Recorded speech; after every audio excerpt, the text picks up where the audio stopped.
Кое те изкефи най-много в работата в първата ти седмица? Това е емоцията. Извинявай, че те прекъснах. Нищо. Няма проблем.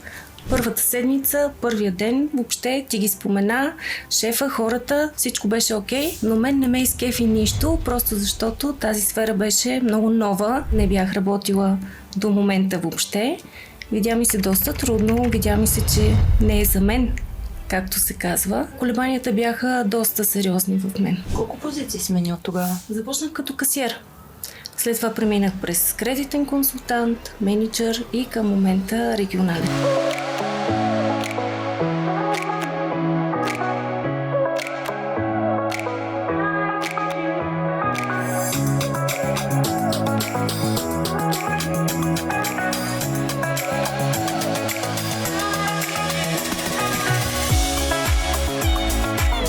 Здравейте! Здравейте. Днес ще ви запознаем с Милена, която е не само сърцето и душата на своя офис, но и движещата сила на екипа си. Човек, за който компанията е първи работодател и човек, който в момента прави офиса си по-добро място за всеки един от служителите му. Здравей, Миленка! Здравейте! Прекрасни думи. Благодаря ти за които. Как се чувстваш? Чувствам се добре. Благодаря. Седнал съм в офиса, плюс няколко камери около мен, плюс вас. Страхотно. Днес ще ни споделиш малко повече за себе си и всъщност първото нещо, което бих те попитала е какво е да си част от нашата компания вече 13 години, макар и дошла почти на шега. Точно така. Почти на шега, с ясното намерение това да бъде някакъв по-скоро трамплин за мен самата. Трамплин към някаква друга сфера, към друго развитие, ако щеш. Дойдох на шега и за малко, просто за да натрупам някакъв опит въобще в професионална сфера, но с течение на времето толкова ми хареса. Предизвикателствата едно след друго всеки ден така ме завладяха, че вече 13 години едно след друго. А на колко беше, когато започна? 23. Крехка възраст. Крехка възраст, първа работа, първи професионален път. Доста трудно начало, поне така ми се видя, но съвсем друго излезна след това. Кое те изкефи най-много в работата в първата ти седмица? Дали беше настроението, хората, шефа, емоцията? Извинявай, че те прекъснах. Няма проблем. Първата седмица, първия ден, въобще ти ги спомена, шефа, хората, всичко беше окей, но мен не ме изкефи нищо, просто защото тази сфера беше много нова, не бях работила до момента въобще. Видя ми се доста трудно, видя ми се, че не е за мен, както се казва. И така колебанията бяха доста сериозни в мен. Колко позиции смени от тогава? Започнах като касиер. След това преминах през кредитен консултант, менеджер и към момента регионален. Колко години вече си регионален? 4. Добре. Къде се виждаш след още 10 години? Къде? По-скоро се виждам като човек, който продължава да се учи и да се развива, продължава да работи с и за колегите си. Може би в някой международен проект би ми било приятно. Може да се обърнеш към Ангел. Ангел, здравей! Вземи предвид, моля те, думите ми. Разбира се, винаги съм работила на принципа, че човек трябва да поеме позиция или работа, за която вече е научен и има необходимото самочувствие да я поеме. За това говори и моя опит преди това. Тоест, аз не съм дошла и не съм застанала на позиция регионален менеджер. Започнах много надолу по стълбичката и се изкачвах и всяка позиция, която заемах, аз бях все по-сигурна в себе си, просто защото имах все повече знания и все повече опит. А помниш ли как попадна в компания? През JobsBG. Имаше обява за касиер. Трябваше да си пусна CV. Аз нямах CV. В моето CV имаше едни 3 имена и един телефонен номер. Написах нещо набързичко, явих се на интервю. За мой късмет ме хареса тогавашният ми пряк ръководител. Някак си разговора ни се получи доста добре. Отпуснаме, харесаме, вземе и така стартирах без никакъв опит. Ако можеш да се обърнеш към себе си преди тези 13 години, какъв съвет би си дала през онзи първи месец? Може би бих си казала категорично не се страхувай. защото в онзи момент колебанията и съмненията в мен бяха изключително много. Наистина не си вярвах, наистина ми се струваше супер сериозна работа, за която аз нямам необходимите умения. Струваше ми се трудоемко, така да кажа. Нещо, което не е за мен. Бих си казала, не се страхувай, защото с желание за работа, с мотивация за развитие, с необходимата подкрепа, нещата се получават и то по-добре, отколкото си очаквал. И вече 13 години по-късно, какво те задържа? Дали бяха хората или нещо друго? По-скоро комбинация от всичко. Задържаха ме и хората, задържа ме и възможността за развитие, която компанията дава.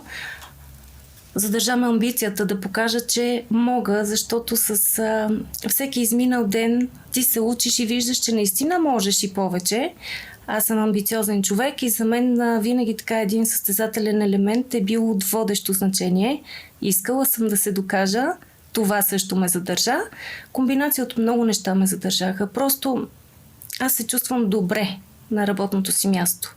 Това е основното, което ме задържа. Аз се събуждам сутрин и нямам търпение да отида в офиса да изпия първото си кафе там с колегите, че дори с клиентите. Хубаво е, когато намериш наистина своето местенце. Смятам, че това дори е една от основните цели и трябва да бъде една от основните цели в живота на всеки човек. Да намери работата, която го прави по-добър човек, по-спокоен човек, доволен и щастлив човек. Всички казват, че нашата работа е доста напрягаща. Как така пък ти се чувстваш един много спокоен човек? Аз също си мислих, че тази работа е доста напрягаща. Това е едно от клишетата, които, когато не си в тази сфера и чуеш думата бързи кредити, компания за бързи кредити, това е нещото, което ти идва на ум. Че е напрягаща работа, че имаш едва ли не напрегнати отношения с клиенти, с колеги. Не мога да кажа, че няма и напрегнати моменти. Има. Но те са една много малка част. По-скоро баланса. Търсим баланса. Преди 13 години кой беше човекът, който ти подаде ръка? И всъщност ти как подаваш ръка на новите хора? Може би конкретен човек тогава нямаше. Човекът, бих казала, бяха всички колеги. Бяха екипът, в който аз влезнах. Едни страхотни дами. Тогава част от този екип и до ден днешен е част от екипа на EasyCredit. Те също са дългогодишни служители. Работим все още с тях. Те ме приеха доста радушно, макар че аз за тях бях едно дете, супер неуко, ако мога така да кажа. Нямах необходимите умения, но те проявиха доста търпение към мен. В продължение на доста време проявяваха търпение, разбиране, докато аз се науча до толкова, че да им бъда полезна на тях. А случва ли ти се в ежедневието да назначавате хора, млади, без опит и всъщност как помагате на тези хора? Разбиране и подкрепа. Винаги към всички колеги, които постъпват при нас, аз подхождам първо с човечност, защото преди всичко сме хора и едно човешко отношение винаги предразполага човека да се чувства добре на мястото, на което го сложиш и да е спокоен да разгърне потенциала, с който разполага. Предавам тази подкрепа, която ми е била дадена на мен, се стремя да я предам нататък. Имало ли моменти, в които се съмнявала през тези 13 години в компанията или в хората в компанията, че си взела грешното решение за това, че това е първият работодател, а може ли да е и последния работодател? За грешно решение никога, наистина никога, колкото и странно да звучи, не съм си мислила. Тази първа работа ми е дала страшно много. Научи ме на страшно много. Не само в професионален план, а и чисто в социален аспект, в начина на комуникиране с колеги и с клиенти, в начина на изразяване, чисто социалните отношения с хората. Така че категорично мога да кажа, че никога не съм съжалявала, че първият ми професионален път беше в EasyCredit и продължава до ден днешен. А дали може да е и последен? Надявам се. Искам да се развивам, не искам да стоя на едно място, но би ми било хубаво да съм под покрива на EasyCredit, независимо къде, в кое направление или дори в коя държава. Бих искала да имам тази възможност да се развивам. Да останеш в компанията. Да остана в компанията и в моето семейство. Ако трябваше твоята история да има заглавие, на песен, филм или книга, какво би било то? На прима виста. Как се научих да обичам понеделниците? Знаеш ли защо? Като всеки човек, аз също имам нужда от почивка, нямам търпение да дойде уикенда, да се разходя, да си почина, независимо какво ще правя, но и нямам търпение да дойде понеделник сутрин и да отида в офиса. Да си почна моите задачи, да си изпия първото, второто, така и до петото кафе. Просто обичам работата си и може би затова бих сложила точно това заглавие, този слоган на моя път в EasyCredit. Каква е твоята формула да балансираш между това да си лидер, човек на хората, да стоиш редом с тях, да им помагаш? Каква е твоята формула за успех? Не винаги успявам да балансирам, ако трябва да съм честна. Аз също имам своите слаби моменти, слаби дни. Не винаги успявам да бъда до всеки колега в нужен за него момент, но се опитвам. Смятам, че баланса идва от само себе си, когато човек подхожда индивидуално, човешки, с разбиране към колегите, към работата. Наистина имало и напрегнати моменти, когато, например, трябва да съм лидер, трябва да взимам важни решения и в този момент забравям, че някой до мен има нужда от това аз да бъда човек с него и чисто човешки да си поговорим. Но се старая този баланс, в максимална степен да го постигаме. Заедно се стараем с колегите. Ние вече толкова години сме не само като професионални отношения, ние сме и приятели, ние се усещаме дори без да си говорим, без да има нужда аз да разкажа, че не съм в добро настроение. Усещаме се кой на каква вълна е. И знаем кой кога да замълчи и кога да... Тоест има приятелство между вас. Има приятелство, то е неизбежно, защото ние сме заедно по много часове. Радвам се, че сме го постигнали. Радвам се, че сме успели да запазим добри, чисти, искрени отношения. За колко време горе-долу премина ти през позициите и как се чувстваше в онази възраст? На 23 си започнала при нас. Първи работодател сме ти били. Сменила си пък и няколко отговорни длъжности след касиер, менеджер, развитие, в момента регионален вече дълго време. Как се чувстваше в онзи момент? Трябва да ти кажа, че на всяка една позиция се чувствах изключително добре и полезна. Като изключим касиерският ми период съвсем в началото, когато още нищо не ми беше ясно, с годините, когато натрупвах опит и знания, аз самата започвах да имам желанието да раста нагоре. Вече не ми стигаше само това, с което се занимавам в момента, но категорично мога да кажа, че във всяка една позиция аз съм се чувствала на място, чувствала съм се подкрепена от моите колеги, което е най-важното. Екипа, който стои до теб, за теб, да бъде доволен от теб, да го водиш за целите и за това, което искаш да се случи по начин, по който те се чувстват добре. Има ли човек в компанията, който те вдъхновява от те или ти е бил пример за това къде искаш да стигнеш в нея? Не много, но няколко такива личности в тази компания. Няма да споменавам имена, за да не обидя други, но искам да ти кажа, че аз до ден днешен им подражавам. Обичам да контактувам с тях, обичам да ги слушам, и когато трябва да ми направят не забележка, но да поговорим за някаква моя грешка в работата или нещо, в което може да се доработи допълнително като по-добър резултат. Има такива хора и аз им се възхищавам до ден днешен.